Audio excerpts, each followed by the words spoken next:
Bonjour et bienvenue dans cette toute nouvelle vidéo pour les premières en spécialité sciences et vie de la Terre. Alors je vous propose qu'on s'immerge dans le dernier thème de ce PSVT, à savoir donc l'étude du corps humain et de la santé. Alors là, contrairement à ce que j'avais annoncé au début de l'année, finalement donc il y a deux chapitres qu'on va croiser en fait, ok. Alors ce thème j'ai un peu bricolé dans le sens où, comme je vais dire, on va croiser des chapitres et on va les croiser deux par deux en fait. Alors dans cette vidéo là, on va s'intéresser aux variations génétiques et donc aux conséquences sur la santé humaine. Okay. Pour ce faire, nous allons donc couper la vidéo en différentes parties. Dans un premier temps, donc, nous allons nous intéresser aux maladies d'origine génétique telles que la mucoviscidose. Ensuite, dans un second temps, donc aux maladies multifactorielles telles que le diabète de type 2. Ensuite, dans un troisième temps, nous allons voir qu'également le génome peut s'altérer et que ça peut mener à une cancérisation. Et enfin, dans un quatrième temps, donc on va s'intéresser aux variations génétiques des bactéries et donc tout simplement à la réalisation d'antibiotiques.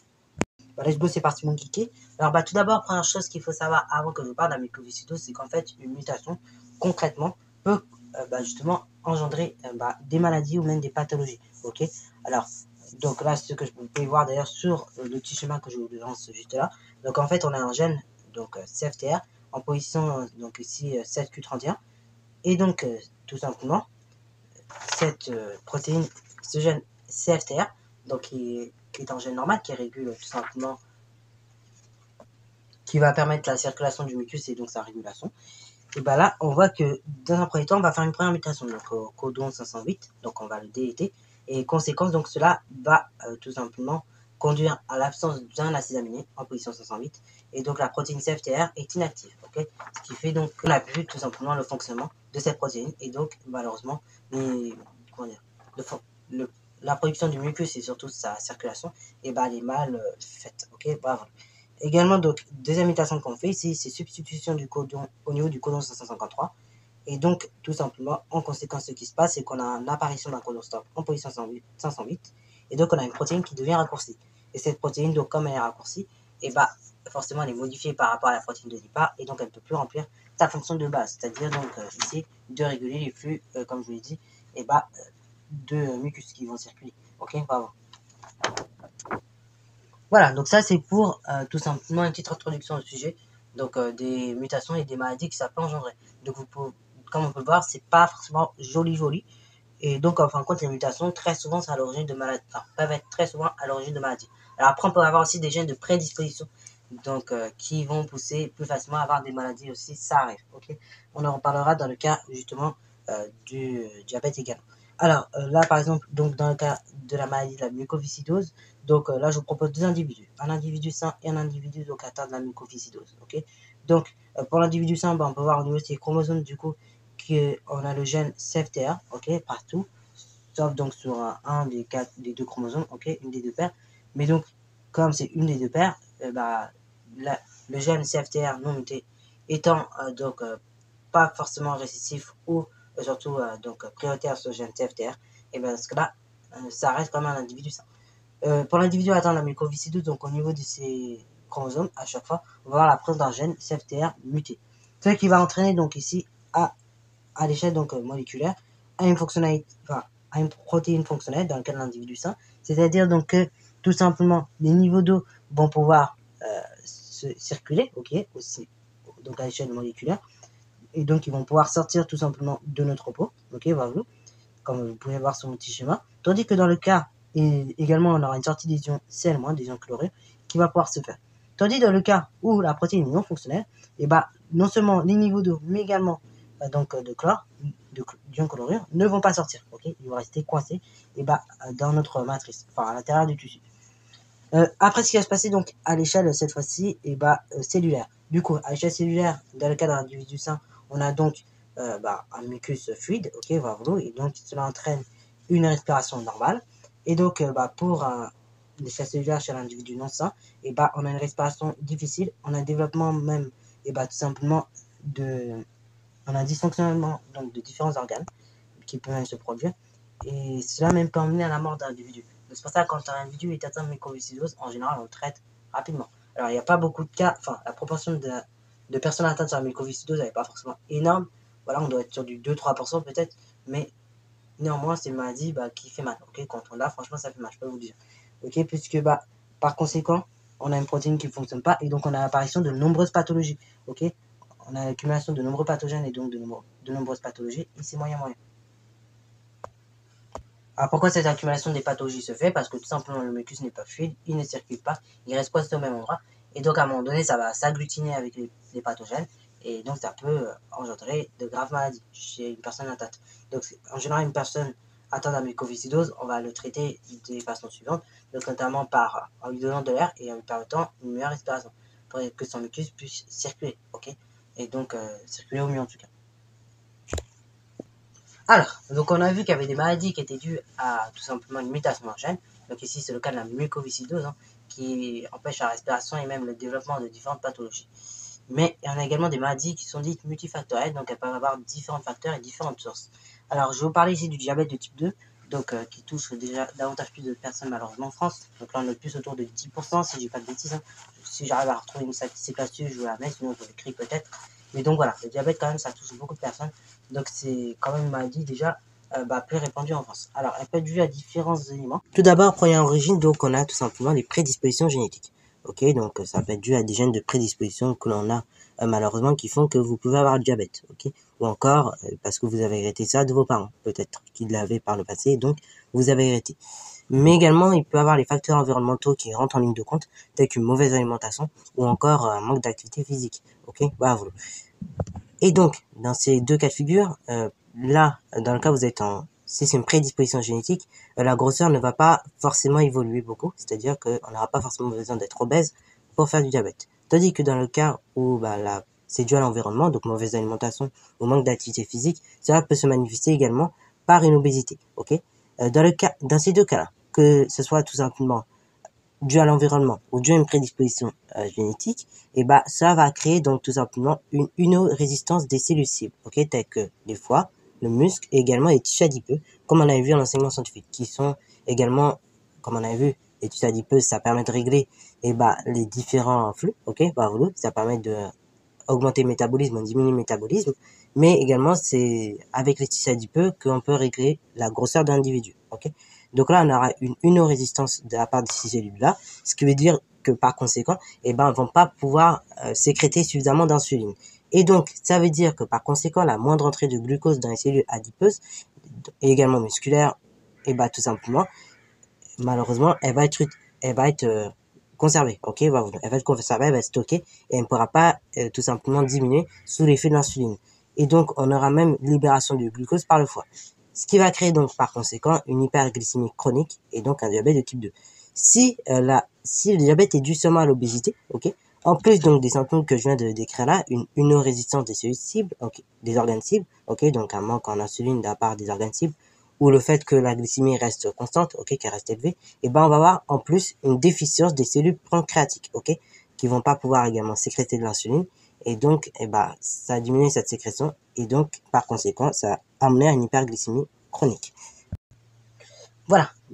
Et donc c'est pour ça que quelqu'un qui est diabétique en général, comme tout simplement les cellules pancréatiques elles sont déficientes, parce que là c'est pour ça que le taux de glycémie a du mal à baisser, et c'est pour ça que les personnes diabétiques doivent prendre de l'insuline afin de stimuler comme ça la production afin donc tout simplement qu'elle puisse être injectée dans le corps et baisser la glycémie. Parce qu'en fait, oui, là je n'ai pas dit les choses, enfin je n'ai pas tout dit sur les contrôles, sur diabète.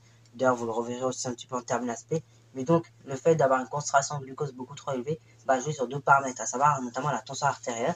Donc, c'est-à-dire que si tout simplement votre glycémie est beaucoup trop haute, ça va aussi jouer sur votre tension, ok, c'est-à-dire que votre cœur va battre beaucoup plus vite, pour faire simple. Voilà, et ça va jouer également du coup sur votre vue, ça va jouer sur beaucoup d'endroits dans votre corps, ok. Donc c'est pas à prendre à la rigolade ce genre de choses. Également, donc donc comme je viens de le dire précédemment, il y a des maladies multifactorielles, mais également le génome, suite à différentes perturbations, donc perturbations extérieures ou même dues par exemple à des gènes de prédisposition, peut également s'altérer, ok. Et ça peut même s'altérer très gravement puisque ça peut emmener à une cancérisation, ok, notamment l'exposition UV, tout ça. Et donc ici, tout simplement, la cancérisation, comment ça se fait? Ça se fait en 3-4 étapes, ok. Tout d'abord, donc ici, la première étape, c'est le stade pré-cancéreux.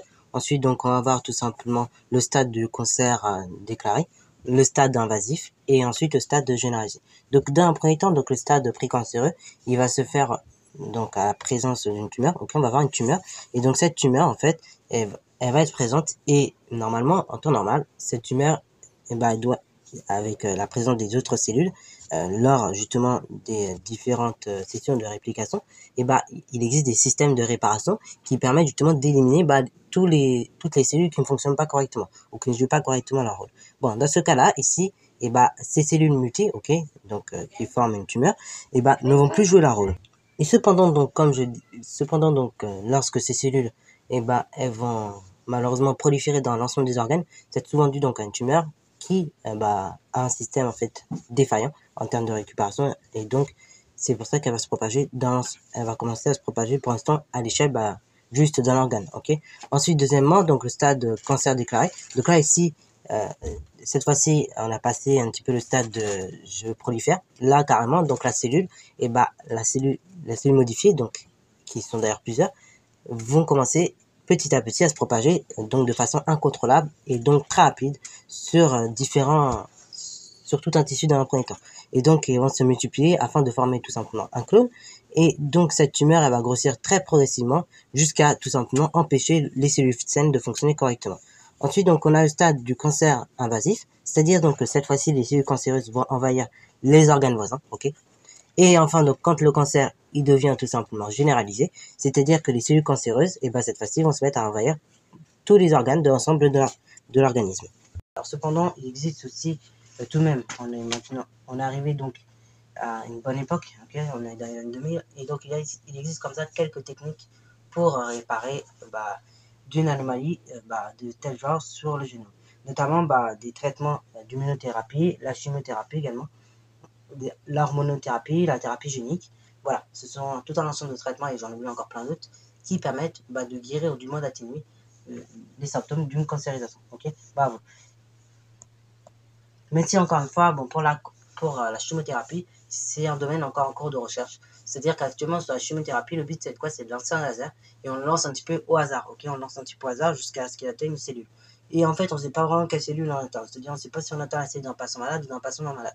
Et donc, les recherches qui se font actuellement, ce serait que tout simplement, en fait, avec la chimiothérapie, donc on envoie des lasers au bon endroit, pile aux bonnes cellules, et que les bonnes cellules ne soient pas touchées. Parce que là, le risque avec ce genre de technique actuelle, c'est qu'on touche non seulement les bonnes cellules, comme les mauvaises, et du coup, ça n'arrange pas forcément la situation du patient, ok, qui est déjà atteint de sa maladie. Ça reste une technique efficace, je ne dis pas le contraire, mais ça n'arrange pas la situation du malade. Et donc, le but de ces recherches, c'est d'améliorer encore la technique de chimiothérapie, donc afin de tuer seulement les cellules cancéreuses et pas les autres. Ok. Alors, justement, maintenant qu'on a vu qu'il y avait des maladies, ok, qui peuvent être provoquées par une mutation d'un gène, provoquées pour différentes raisons, ou encore même que le génome il peut atteindre une phase de cancérisation, on va donc s'intéresser aux variations génétiques des bactéries. Ok. Alors, en effet, oui, les bactéries, tout simplement, comme tout être vivant, ici, c'est des êtres vivants unicellulaires, va être tout simplement en très grande diversité. Ok, ils vont être produits en très grande diversité et donc ils vont subir ce qu'on appelle des divisions cellulaires eux-mêmes. Ok, au cours de ces divisions cellulaires, à savoir donc les mitoses notamment, ils vont tout simplement s'en produire. Ils vont donc s'en produire de manière identique afin de former des clones cellulaires. Ok, cependant, il peut arriver que malheureusement la cellule et donc les chromosomes qui sont à l'intérieur ne se duplient pas exactement correctement et donc on a une mutation. Ok, on a une mutation de la cellule et donc cette mutation après, il y a des systèmes de récupération et de réparation qui vont permettre de l'effacer, mais sinon, dans certains cas, cette mutation ne s'efface pas et donc elle va se répliquer jusqu'à l'infini. Et donc, on a la propagation comme ça de la mutation qui peut rendre du coup la bactérie résistante à un antibiotique qui auparavant l'a tuée. Et donc, ces colonies de bactéries, elle va appliquer le principe de la sélection naturelle, c'est-à-dire donc elle va rencontrer une bactérie ayant un allèle, tout simplement résistant aux conditions du milieu. Cet individu donc ayant l'allèle qui est tout simplement résistant aux conditions du milieu, c'est-à-dire donc il ne pourra pas être tué par un antibiotique de départ qui permettait d'éliminer, va fusionner donc par fécondation en quelque sorte pour former un autre antibiotique qui lui sera résistant à la maladie et donc tout simplement un autre, antibiotique. Et donc cela va se faire à l'infini et donc tout simplement ainsi c'est comme ça la création de bactéries résistantes. C'est pour ça qu'il est fortement déconseillé quand vous prenez un antibiotique et bah, de tout simplement en prendre pour n'importe quelle raison. Et surtout, quand on vous dit 10 jours d'antibiotiques, vous faites 10 jours. Parce qu'en fait, regardez comment agit un antibiotique. Alors, si j'ai une vidéo, je vous mets une vidéo. Sinon, c'est pas grave, je vous mets une petite image, ça évoque déjà pas mal. Un antibiotique donc, va agir sur une souche bactérienne, ok, de la façon suivante, en créant donc une moisissure. Et donc, plus la moisissure qui va être créée va être grande, et plus tout simplement, il va agir le plus. Enfin, c'est lui qui agira le mieux, ok. C'est un peu comme ça qu'elle va agir un antibactérien, ok. Et donc la prise trop régulière d'antibiotiques ou même tout simplement à la prise sans respect des dates et délais de cet antibiotique peut provoquer justement une mutation qui peut en conséquence provoquer la résistance de cet antibiotique. Ok, bravo. Et sur ce, ça fait cette vidéo, j'espère qu'elle t'a plu. Voilà, donc si c'est le cas, n'hésite pas à la liker.